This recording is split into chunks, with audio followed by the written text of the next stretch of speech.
So we're making our way now down to the iconic Saint Sava Temple, which I've heard is the biggest Orthodox church in the Balkans. We're going to find out more about that Scottish connection with Belgrade on our way there. I'm going to let you know, I'm going to fill you in on it because maybe it's not widely known. I certainly didn't know it before I came here.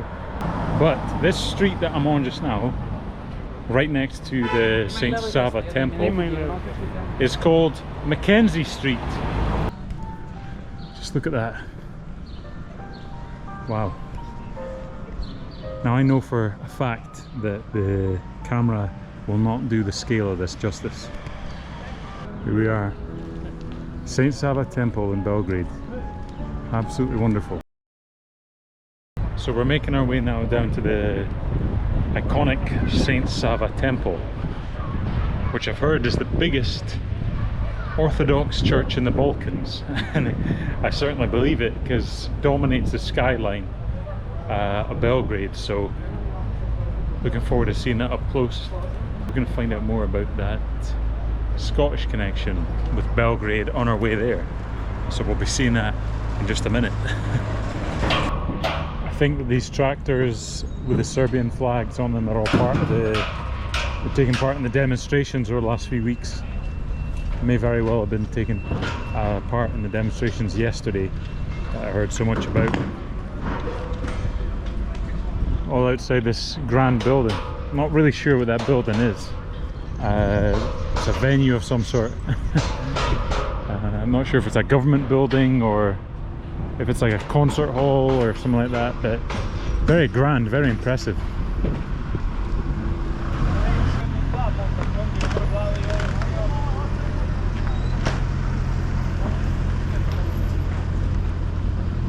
And as we walk down to Saint Sava Temple, it just so happens that we're passing another popular Orthodox church here in Belgrade, St. Mark's Orthodox Church.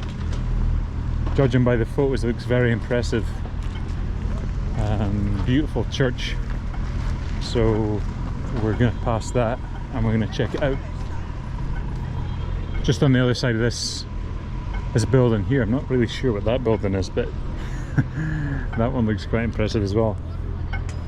Notice as well all these wires from all these poles on either side of the street. I might have mentioned in an earlier video that some of the places in Europe that I've been, they've got what's called trolley buses, and you know, certainly back in the UK we've not had them. I think we maybe had them at some point, but certainly not for a while. Trolley buses are like regular buses with like pylons or poles that detach from wires, and then they're able to move freely. And I've seen quite a lot of them in use in some of the other places in Europe that I've been. Budapest, I'm sure I've seen some in Riga, Latvia, Poland, Czech Republic, and I've not seen any being used here in Belgrade, but maybe they've been phased out, because certainly a lot of the buses that I've seen look a lot more modern. Same as some modern trams as well I've seen in some old classic ones. And I think we're just coming up on St. Mark's Orthodox Church here, just around the corner. Oh, right here, Serbia. Gonna be flying with them soon. Nicola Tesla. St. Mark's Place.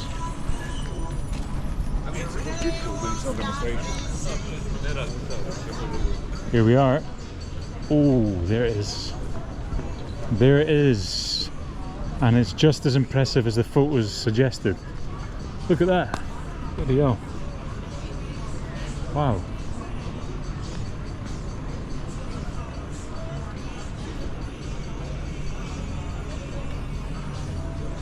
Architecture of these churches always blows my mind. Please take my photo. Thanks a lot. Very good. Thank you. Guys, that's maybe something you've encountered if you've ever done solo traveling, but if couples see that you're a solo traveler in a spot like this, you'll always be asked to be the cameraman for them. That's happened to me so many times I can't even count. But hey, I don't mind. I always crack a joke saying, oh yeah, how much are you going to pay me? But I never get paid for anything.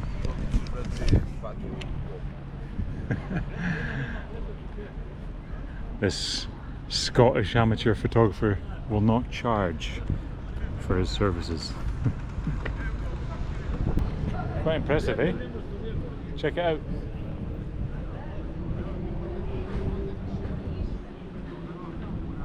Might try and get in there. I don't think I'll be allowed to film, but I'm trying to take a few sneaky photos and pop them up if I can. So this church was completed and built in 1940. Well, certainly that's when it was completed anyway. And it stands as one of the biggest Orthodox churches in the country, I believe. Certainly very impressive in its scale.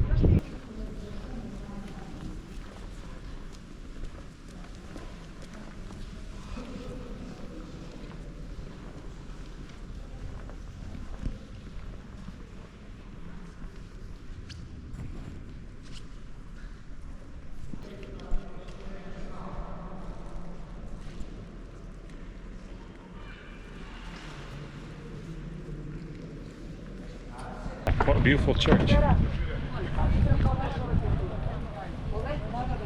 Very nice.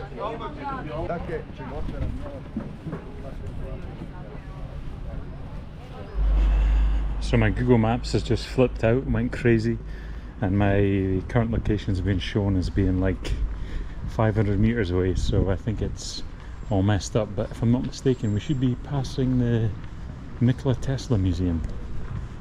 Nikola Tesla being one of the most famous Serbians.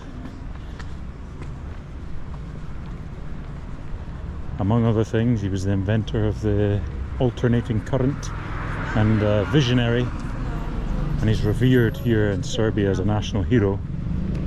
Here we go. I believe that's it there.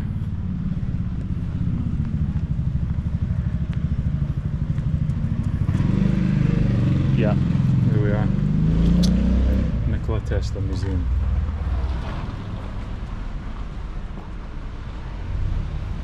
That'd be interesting.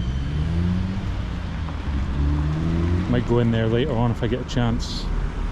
Let's see what time it is after I get to and check out the Saint Sava Temple.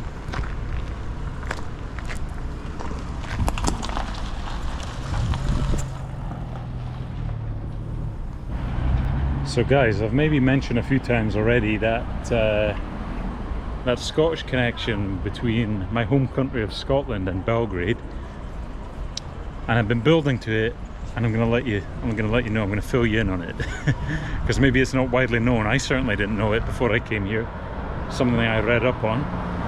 But this street that I'm on just now, right next to the Saint Sava Temple, is called Mackenzie Street. I believe in Serbian it translates to, or it's called, Mackenzieva Street.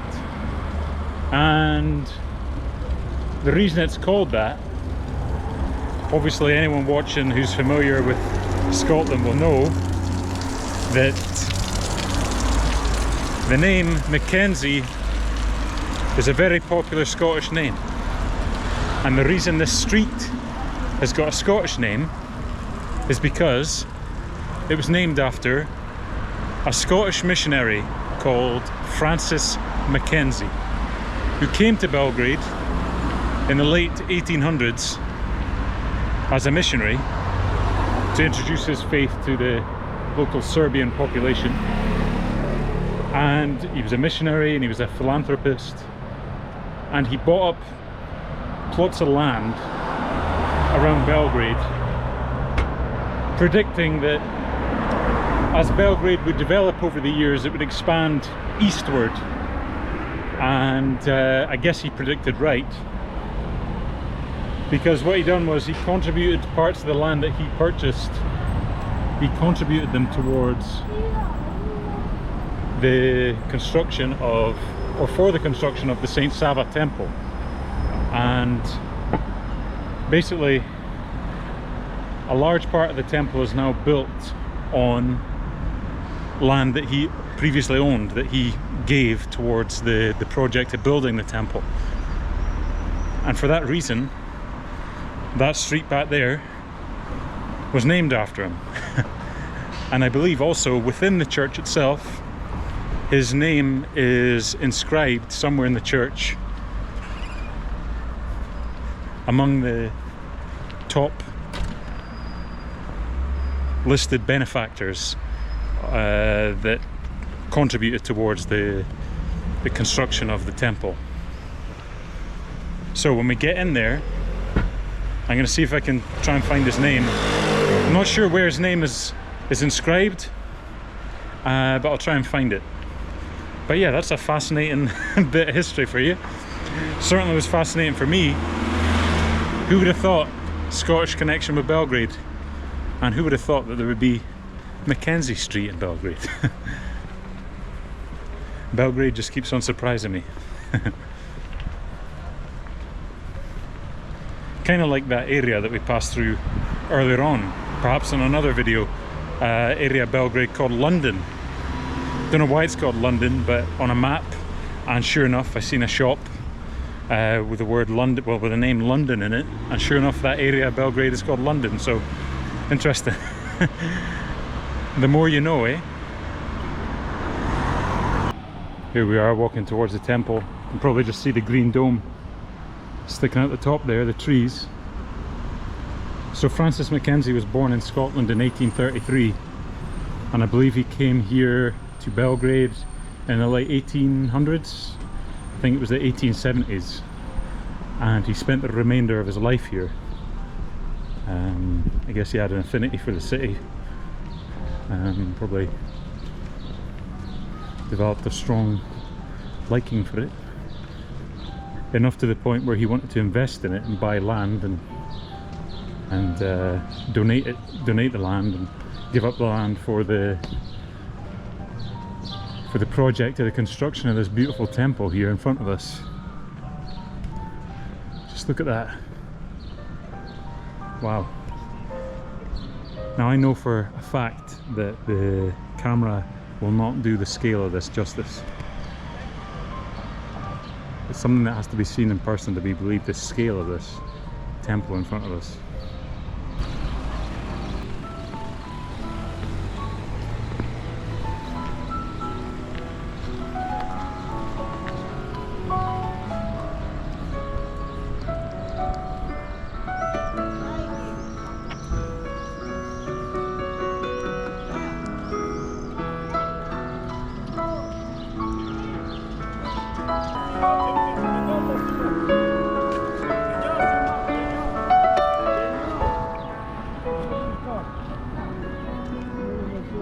Here we are, Saint Sava Temple in Belgrade. Absolutely wonderful. Look at that architecture, it's beautiful. This must be a statue of Saint Sava himself. I believe he was a Serbian monk born in the 1100s.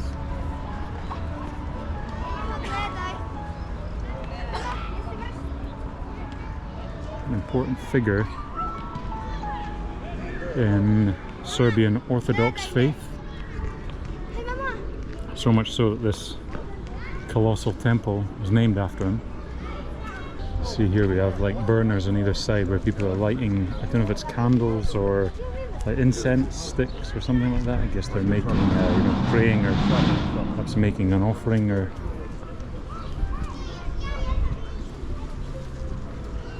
reflecting in thought.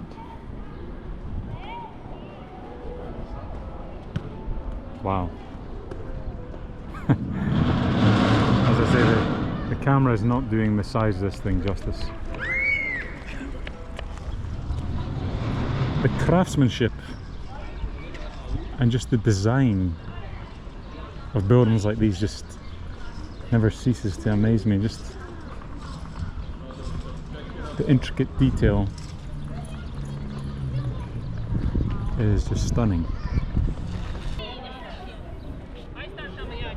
Yeah, so I can already see there's a sign saying no cameras and no baseball caps, so I better take my baseball cap off.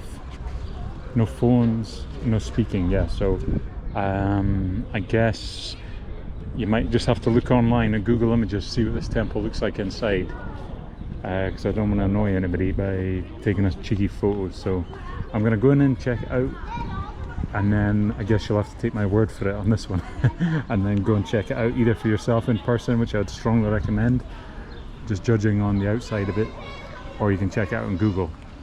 So I'll catch up with you in a minute.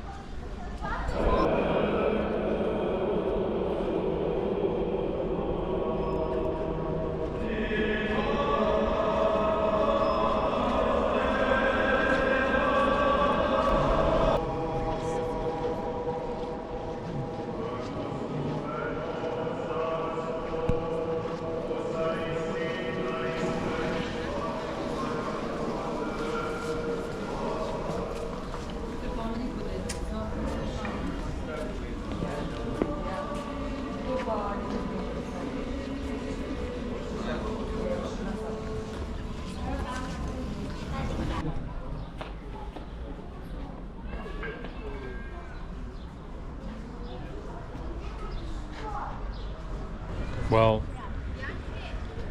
I did film a wee bit. I'm guilty of that. And the reason for that is I've seen a heap of people in there filming and no one seemed to be saying anything to them. So I thought, you know what, why not? Because I just wanted to share the beauty of it with you. But, oh my goodness. That's one of the most beautiful temples I've ever been in. Seriously.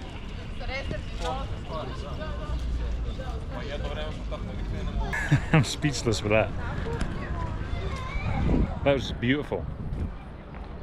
The mosaics, the designs, the depictions of the saints and things like that, and just the atmosphere inside.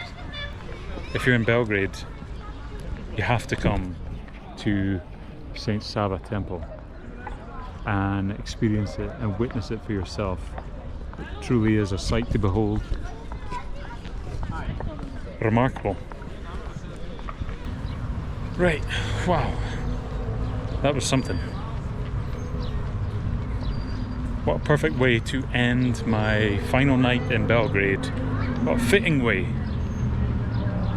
to appreciate and to learn a wee bit about Serbian culture and heritage. My final night in Belgrade, before I head off to another Balkan beauty. Another beauty of the Balkans. I'm going to Ljubljana.